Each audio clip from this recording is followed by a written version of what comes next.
Okay, let's go.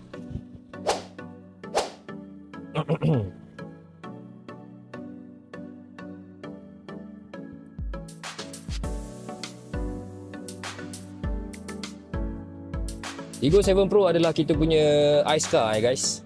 ICE car ni apa maksud? ICE, Internal Combustion Engine. Full petrol lah maksudnya.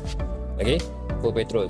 Bagi sesiapa yang menginginkan SUV segmen C full petrol, okay, boleh consider Tigo 7 Pro. Segmen C tu macam mana bang? Apa segmen-segmen ni?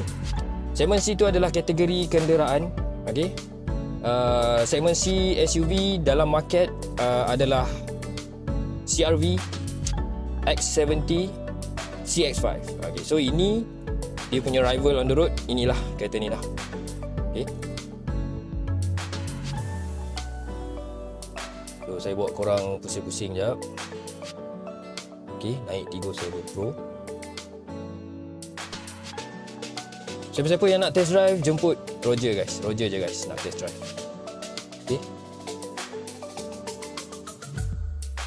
Kereta Cherry ni memang driving experience korang kena try lah.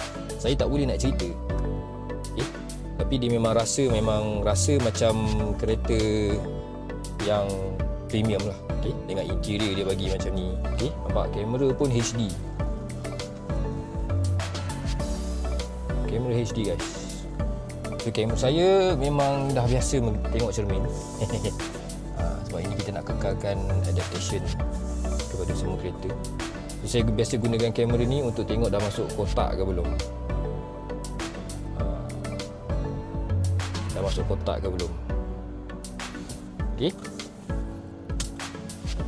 Sekejap lagi kita sambung. Saya nak pergi keluar sekejap.